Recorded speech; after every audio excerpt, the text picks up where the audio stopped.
distinguished foreign policy specialist, Mr. Asanga Abeyagoonasekera, Dr Jehan Perera, Sankhitha Gunaratne, distinguished participants, friends.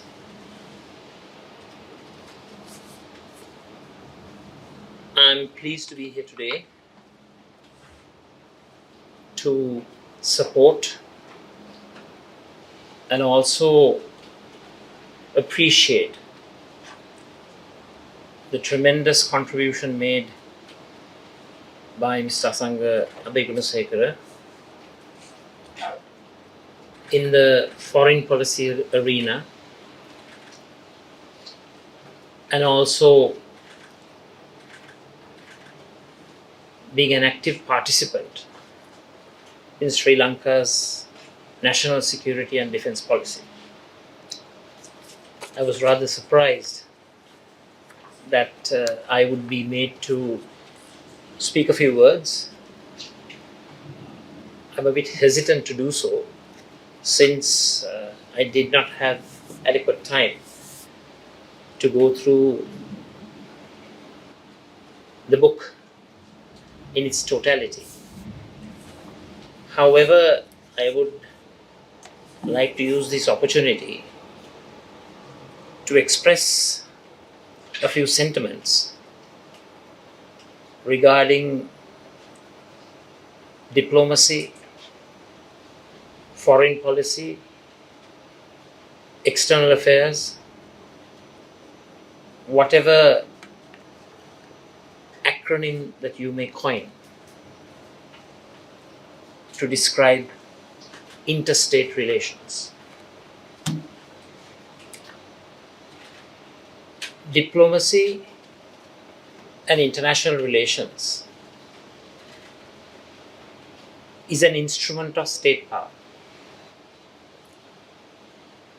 An instrument of state power which is available to governments of nation states to advance their national interests. So the first thing that one has to examine as far as Sri Lanka's history in terms of using this very valuable state instrument to advance national interest. Do we as a country possess a coherent policy-making process in order to have good policy resultants that accrues benefit to the country?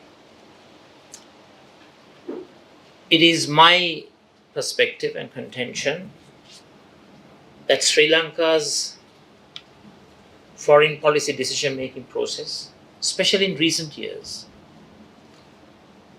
have been extremely ad hoc,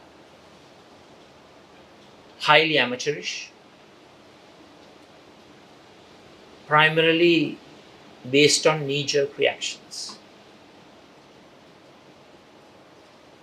This is one of the major deficiencies that I find in Sri Lanka's foreign policy decision-making apparatus. We all know that policy-making processes determined by rationality has provided many a success in the external affairs of many nation states.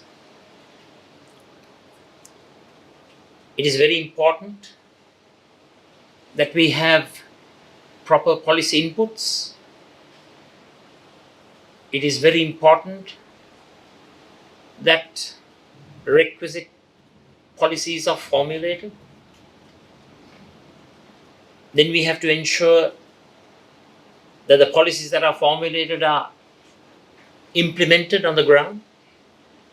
And we also need to have a proper evaluation, monitoring, and feedback process, which should provide the decision makers with the opportunity to make corrective measures.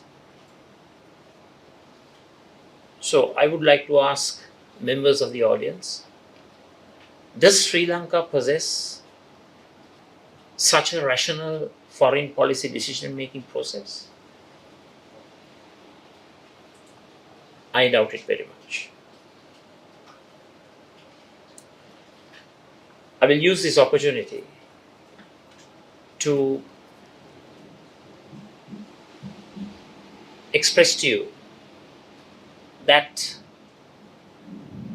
a proper policy decision-making process, not only in terms of foreign policy, in terms of the numerous sectors that governmental decision-making is of great importance. We will have a structured method so that the ultimate policy resultants are in the national interest of the country. From history, I would like to illustrate a classic example of prudent, rational, national interest related policy which enabled Japan to become a global economic power, that propelled the rise of the so-called Asian economic tigers. In the aftermath of World War II, when the Allied powers imposed immense constraints and restrictions on Japan, on its security structure, Japan was not allowed to maintain an armed force, merely a self-defense force. Yoshida, who was the prime minister at that time, he devised a smart foreign policy which was aimed at making Japan a global economic power. So what were the main elements of this policy? Since there were restrictions on military expenditures, defense expenditures, restrictions on the number of forces and their ability to become involved in various military engagements, even joint exercises, Yoshida, together with his expert group of advisors, and there were many,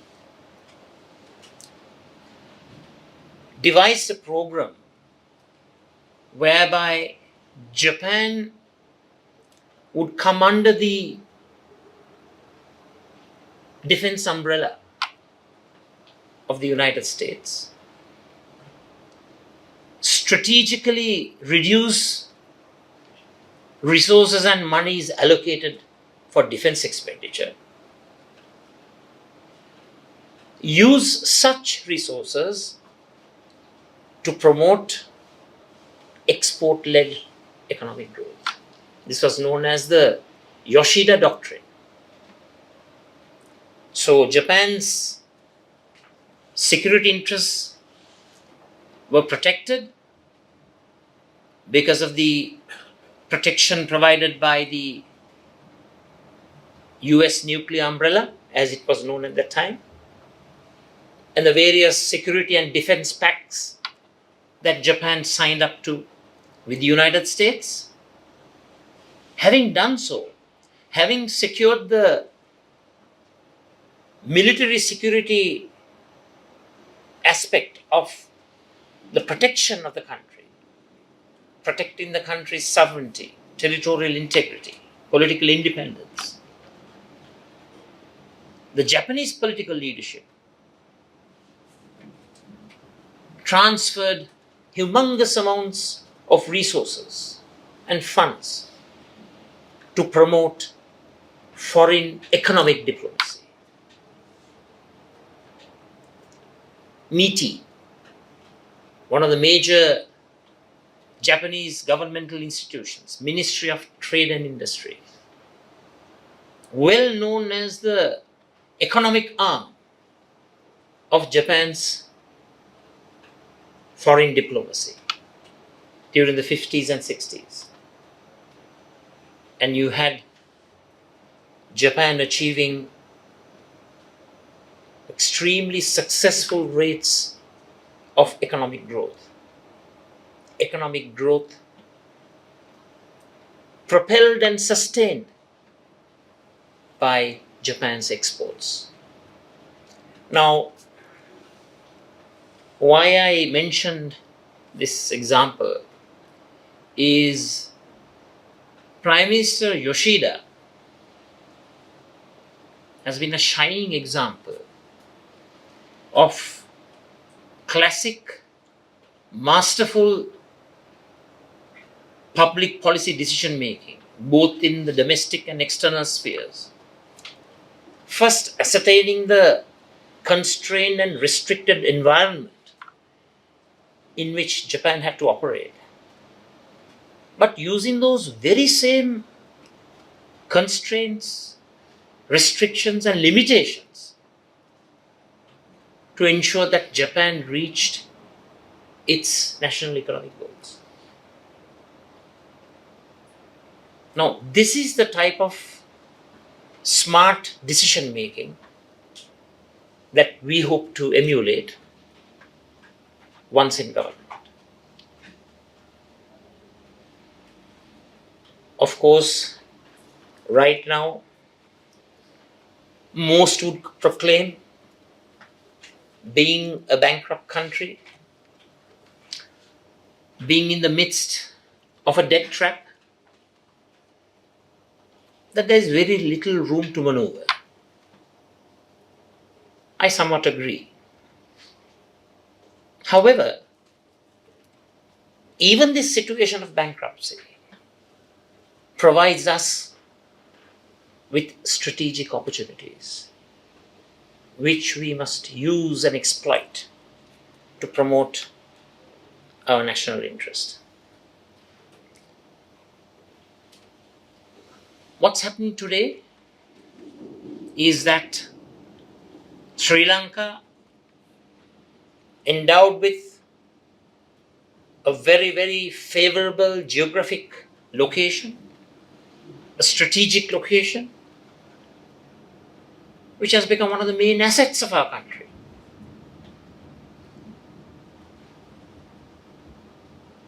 However, here we have a situation whereby the owner of that particular asset has become incompetent, and if I may use that word, impotent, in initiating policies that are favorable to the country.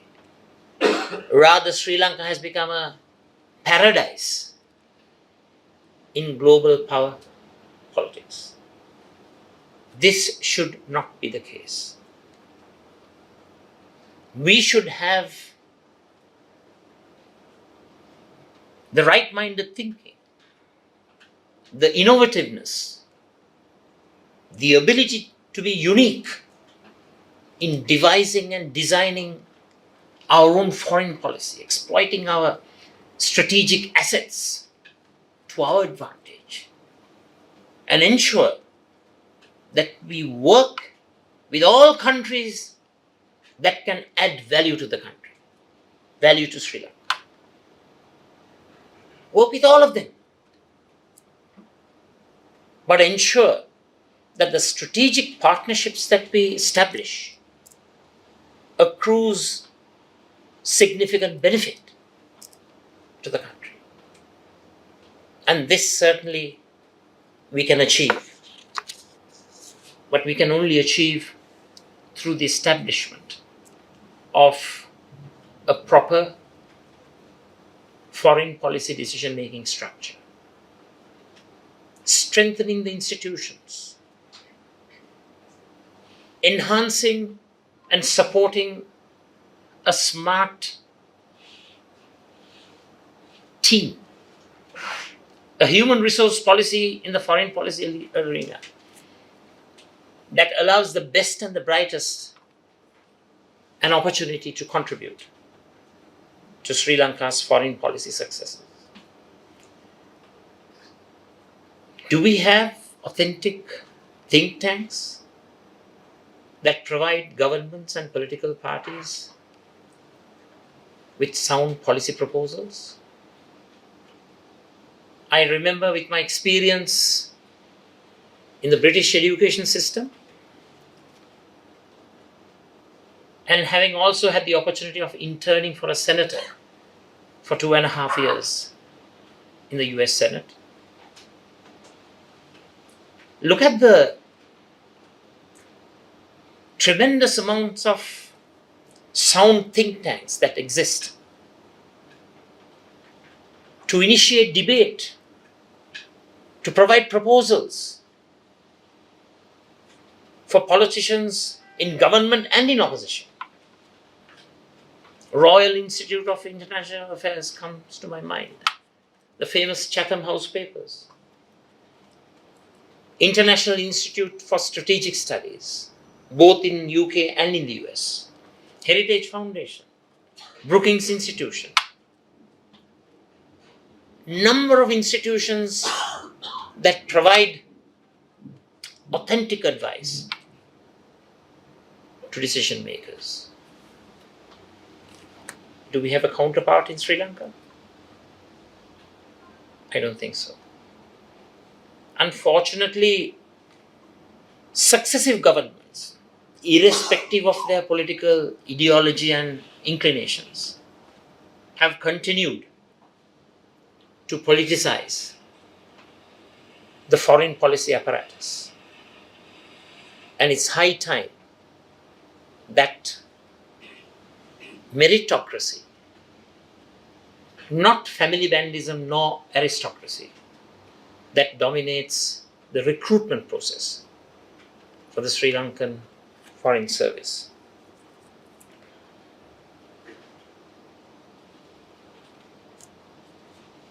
Last, I heard the word values mentioned in some of the presentations.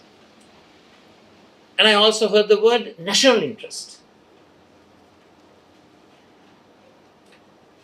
Challenge or challenges that we face in devising and formulating a sound foreign policy is to ensure that both values, moral, ethical, social, economic, political, and also national interests, that they converge, that there's a congruence, that there's a place where both values and interests meet. And this is the difficult part in foreign policy decision making.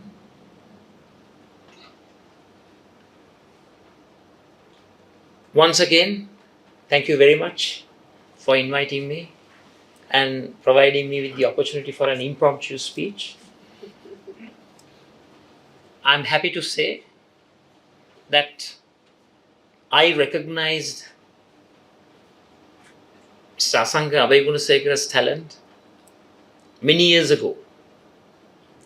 And I'm happy to say he's one of the main foreign policy advisors, advising me on a variety of issues and on a variety of sectors.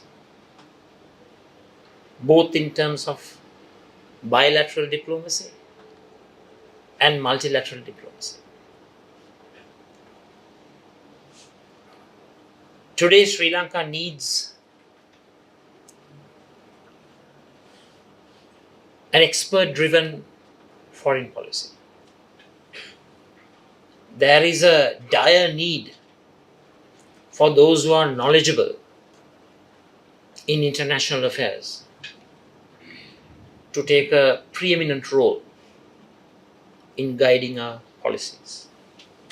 And I can assure you, Asanga Abeyagoonasekera will perform a pivotal role in a future SJB alliance government. And this is not a statement that I'm making just because he's introducing one of his books. This I'm stating as a matter of fact, because it was right at the beginning of myself becoming the leader of the SJB that I invited him to be part of my team. Not because his father played a crucial role in my father's presidential electoral success, which he was. I went on the basis of reading what Asanga has written. I was going on the basis of watching him leading one of the major institutes which advised the government on defense and security policy.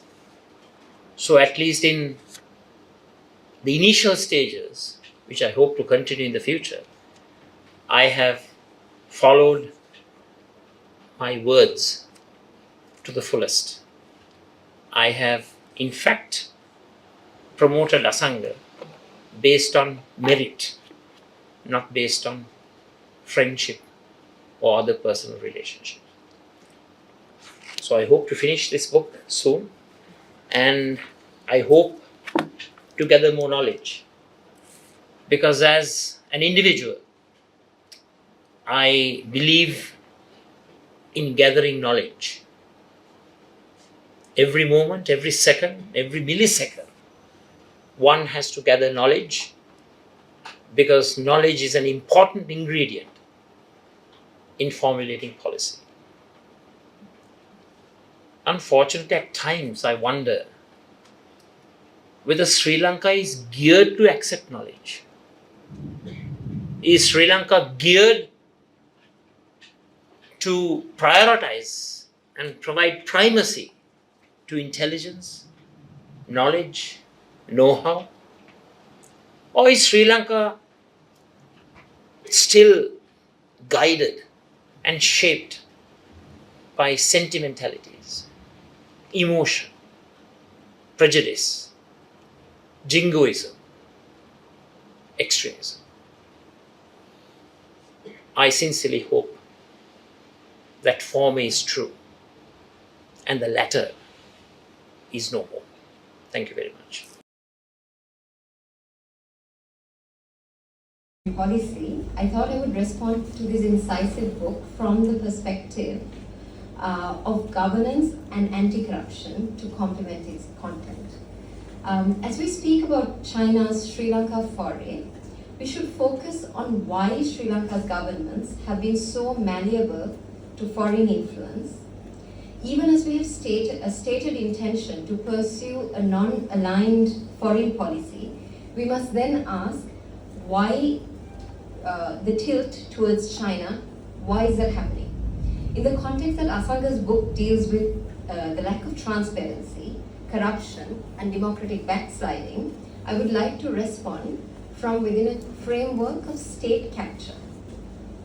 State capture is one of the most egregious forms of corruption.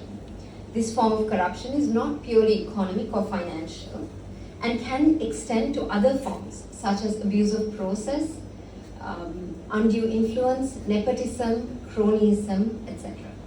State capture is where a state's laws, policies, regulation, and institutions are bent to the will of a few, in the interest of a few, rather than in the public interest. I propose that Sri Lanka has for many decades been a captured state, with recent examples being paramount in the minds of the public, and the situation seemingly progressively worsening. Take, for instance, the sugar scam, where an overnight gazette reduced sugar taxes to benefit one party. Think of the Sri Lankan Airlines Airbus bribery scandal, where the refleeting of the Sri Lankan Airlines was mired in a bribe of $16.84 million to the wife of the then CEO of Sri Lankan Airlines to benefit those in power, with a resultant $116 million loss to Sri Lanka. That was due to the cancellation of that contract. The perpetrators of the crime are yet to be brought to justice. Think of the fact that an entire spate of corruption cases in Sri Lanka, and we know this in the popular narrative, have been withdrawn for the stated reason of a lack of evidence, when prosecutors would never have gone to court in the first place unless they were confident that they had enough evidence to secure a conviction. Think of how our local government elections have been illegally and indefinitely postponed against a court order, ostensibly out of a fear of losing that election, if held. As Asanga has clearly shown through the entirety of his book, think of how the Prevention of Terrorism Act has been weaponized against minorities, and most recently, even the majority, when it suited those in power. These are all signs of state capture. The list goes on. Is it any surprise then that Sri Lanka's foreign policy has also lent itself to such capture? It is clear, as Asanga has spoken of in his book, that the country's foreign policy has also been weaponized for personal and electoral gain, rather than in the best interest of the country's own survival, leave alone prosperity. As Asanga elucidates in his book so clearly, Sri Lanka as a nation has fallen prey to debt trap diplomacy and strategy. But the trap seems to be for the citizens of the country, and not to those who brokered the deals themselves. Whether it be in the form of kickbacks for projects, financing of election campaigns, as was exposed in the New York Times post the 2015 presidential election, or the creation of the Colombo port city that creates the potential for money laundering, those that negotiate these deals have not acted in the public interest, but in their personal interest, squandering away public resources and public property in their personal interest.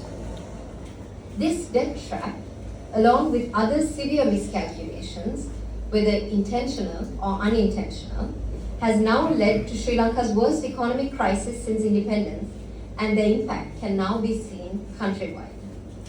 Transparency International has spoken of the concept of victim distance, that corruption often takes place behind closed doors, and the perpetrators often cannot see the impact of their actions, so they have the convenience of that distance. However, we have seen, sadly, last year, that we no longer even have that distance. People have clearly recognized corruption as the reason for the wars that the country is facing, and as the root cause of the ills of this country in the popular uprising that we saw. And yet, we are saddled with the same rulers, albeit in a different iteration, using the same tactics to keep the citizenry in check.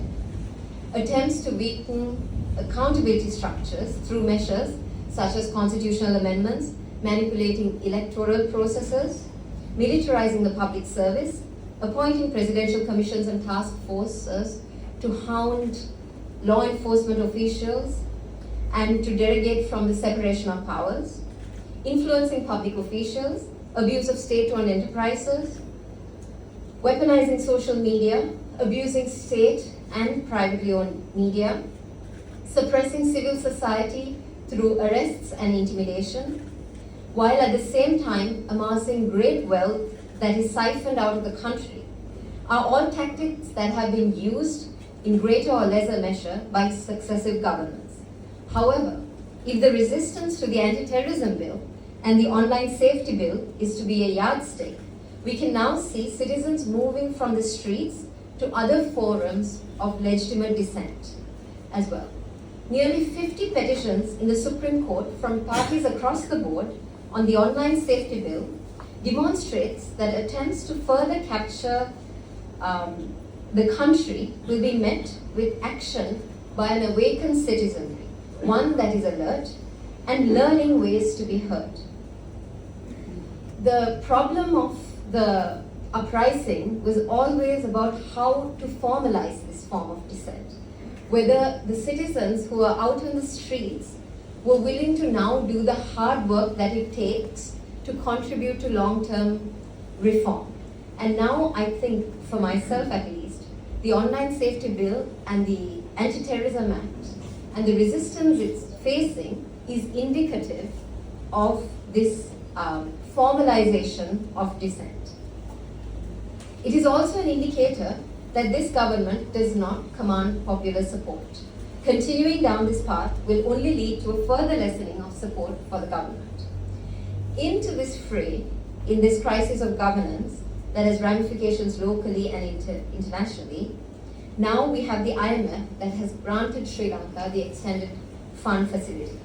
Recognizing that the IMF's intervention in the country would result in major structural changes within governance, and further recognizing that such changes need to reflect the aspirations of the citizens that so loudly and vociferously demanded a system change, a group of civil society organizations got together to form a civil society initiative on anti-corruption reform for economic recovery, with the shared understanding that the country is in a governance crisis embedded in deep-rooted corruption, which must be addressed if we are to strive towards actual sustainable and equitable economic recovery. It sought to give form and structure to this demand for system change, and it resulted in a civil society governance diagnostic report that was launched just ahead of the IMF's own governance diagnostic assessment. Derived from an island-wide consultation of citizens and experts, this has now set out 34 recommendations that, if implemented, would make Sri Lanka less amenable to the type of corruption and debt trap that it now finds itself in. For example, the report has called for transparency in public procurement through an audit of ministries that have participated in the highest number of non-competitive bids. It calls for proactive disclosure of information regarding tenders, so that the kind of deal-making and changing of terms that saddles the country in debt cannot take place in the shadows. It calls for a fiscal transparency platform on tax exemptions. It further calls for accountability of public officials and elected representatives through the publication of their asset declarations. As you know, this has been a long ongoing campaign that has been hard fought and I think hard won in the form of inclusion in the new anti-corruption law. But if the recent passage of the Anti-Corruption Act is anything to go by, we should remain alert. Just because these reforms made it to the governance diagnostic or even to the Sri Lanka report or agreement or the civil society governance diagnostic does not in itself assure that this reform will take place in a manner that is inclusive or indeed even representative. Our own experience with the Anti-Corruption Act, when even the IMF thought that public access to asset declarations was assured, was that it was hidden behind right to information requests. And we know that that has not worked for the past 6 years in this country. So, this burden still lays heavy on our shoulders, civil society's shoulders, and the citizens' shoulders. However, we were hopeful that the crystallization of the views and demands from the people of Sri Lanka in this manner would communicate to the government that this moment for reform should not be squandered, or the IMF, even the IMF, just placated merely to tick a box. Citizens will remain watchful on whether and how well or badly these reforms are carried out. For years, Sri Lanka has chosen to allow, accommodate, foster, enable, and even cheer on and vote for corruption. We have chosen to do things the wrong way, normalize these practices, as we see very clearly in this book, and paid the price for it. This is the kind of logic that has led us to accept worse and worse conditions as a country in our negotiations with other states, including China. At the end of the day, we have only our own rulers and in turn ourselves to blame for the ills that have befallen this country. I would argue right now, though, that the time is ripe for the kind of long-lasting structural reform that can finally serve Sri Lanka and its citizens rather than the elite that would prefer to perpetuate its capture. Much remains to be done, but I believe we have a roadmap in place to renegotiate the social contract that we are all part of. So I would like to end by congratulating Asanga on this book, on this insightful book, and I wish you all the best to continue these conversations along with the rest of us in civil society and in places of power, in governance, in pushing for this reform that we so badly need, especially at this juncture, so that we don't squander away this opportunity for reform. Thank you. Thank you so much. Thank you, Ms. Sankhitha. To add to your thought-provoking insights, let me quote Professor S.D. Muni, former Ambassador and Special Envoy, Government of India, his thoughts on the book as well. Asanga Abeyagoonasekera has knitted an insightful narrative of Sri Lanka's dilemma in coping with the pressures of regional and great powers competition in the Indo-Pacific region. He makes a valid point that without a credible democracy and stable economy, led by honest and competent leadership, the island nation will not be able to remain afloat in the turbulent waters of Indian Ocean. Sajith, can you invite Dr. Jehan Perera? Yes.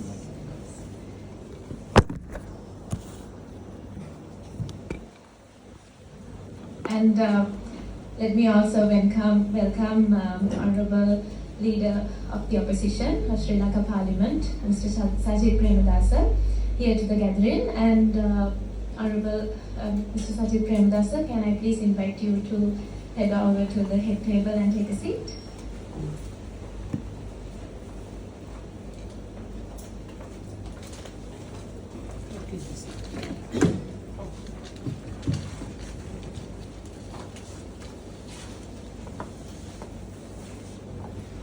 Thank you.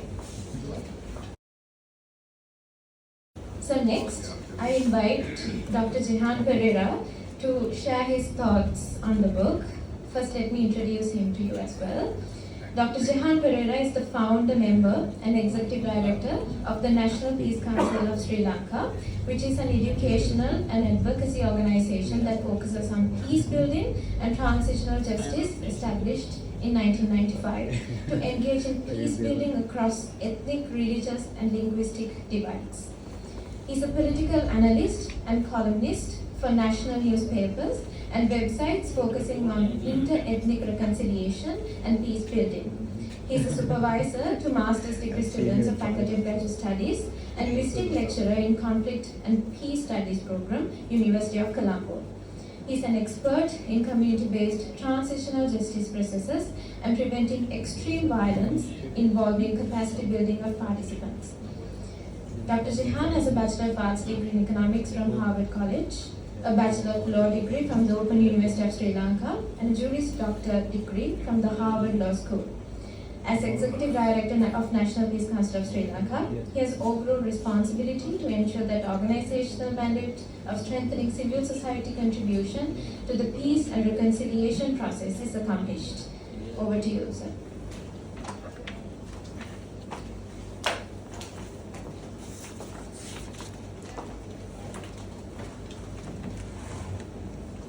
At the outset, I would like to congratulate Asanga for the excellent presentation he made, and not only for the excellent book he has written. And I appreciate very much the breadth of knowledge that he displayed in his presentation, which is also to be found in his book. Now, Asanga said that he doesn't spend much time on the ground because he's always traveling. And I'm the reverse of that. I am rooted in Sri Lanka, don't travel much abroad. And so when I was thinking as to what my presentation should be, I thought of it as a person rooted in Sri Lanka and very concerned about what is happening in our country and in the world. In the world at this time, we see the ideals we believed in, the ideals of rule-based international order being discarded, being disregarded in the most cruel and callous way. When countries are in conflict, they look at their national interest, they look at their interests, and all the rules go out. That is what we are seeing in the world. And in a sense, we see that also in our own country. When parties want to stay in power, they ignore the rules. We saw it in our country when the local government elections were not held. These are small things perhaps. And the Supreme Court was defied. So we need to realize that this is the reality. And I was thinking to myself, how do we protect our country in this context where the rules are not followed when there is a conflict, both outside as well as within? And I think it is time for us to think of what the first principles are. For me, I see 4 principles that I would like to present to you, where it comes to trying to create a good society in our country, a prosperous country, a country that can get out of the predicament, the pit that it has fallen into. And the first of my principles would be that we need to give attention to national security. Not the national security that is falsely put forward to win elections, to say that such and such is a threat, this community is a threat, or that country is a threat, and we need to build ourselves up. But real national security, because unless we are secure as a country or as individuals, it is very difficult to live. It is very difficult to be creative and constructive. We need security. But by that same token, we need to be concerned about the national security of others, and especially our neighbors. We have to be concerned about that. Because if we are not concerned about that, they will take action against us. And we have seen what's happening with the most democratic countries in the world, which are talking of rule-based international order and the way they are behaving now in Israel-Palestine. So we can imagine what our neighbors would do if their security is threatened. And we saw it happen once before. We saw it in the 80s. What happened? When there was a sense of threat about Sri Lanka's foreign policy and how our neighbor took advantage of the problems within our country to create what became a monster that had to be finally defeated, quelled on the military battlefield at enormous cost. So I would say that we need to give priority to national security, our own, but also that of our neighbor. That is the first priority when thinking of our international relations. The second principle would be this, because we want to create a good society. And when we think of creating a good society, we must think of all the systems in the world. And over the centuries, the world evolved systems of checks and balances, of separation of powers, of human rights that are universal. We should look for those. We should look for the countries that actually follow those, at least even if not without, within their own countries. Because that's what we must strive to be, a country that is democratic, that values human rights, that sets up institutions of checks and balances and separations of powers, of independent institutions. And we must ally ourselves with similar societies. Now, Asanga pointed out that East Asian countries are thriving. And I believe they actually do both. They have, and he's also said that they follow rule-based international in their relations with each other. Because you have to follow rules. And how? If you don't follow rules, you can't trust. Rules are there so that we can predict, we can trust each other. If you don't trust each other and follow rules, then it's the law of the jungle, which we are seeing now in the Middle East. So, East Asian countries could be our model, following rules among themselves and also democracy. So that would be my second thing, that we follow those countries, we look to those countries, we ally ourselves with countries that follow the rules of good governance. The third principle would be that in conducting our foreign policy, we must also be grateful to those countries that have helped us. We must remember that there were countries that treated us specially. And I would think of India, which treated us very specially in our hour of greatest need, when they gave us the money for our fuel, for our medicine, for our food, when other countries were not willing to give it. We must remember Norway, that tried to bring peace to our country through negotiation. That would have been the ideal if we could have achieved that, if we could have reached a negotiated political settlement between ourselves, between the communities in our countries, in our country. We must also remember China, which has been supporting us for a long time, and Japan, and the US, and the EU, all those countries. We must be grateful to them. And we must keep that in mind when we make our decisions. And finally, the fourth principle would be that we must think that we are part of the world. The world is, as the Indian Prime Minister has said, and there is an Hindu, a quote from the Hindu religion, which I can't remember, but Asanga quoted it to me. The world is one family. To the wise, the world is one family. So in that spirit, we must, when we try to decide, we must think of the entire world, not just of ourselves, not of our neighbors, of the entire world. Now the question is this. Now I said four principles, but we have to choose. In the real world, how do we choose what to do? Now the Chinese ship is here, what do we do? And here I think we can't leave it to one person to decide. One person can't find the answer. The answer comes from our collective wisdom. There is wisdom in our country. Asanga showed that. I mean, the learning he has. People like Asanga must contribute to the decisions that are made.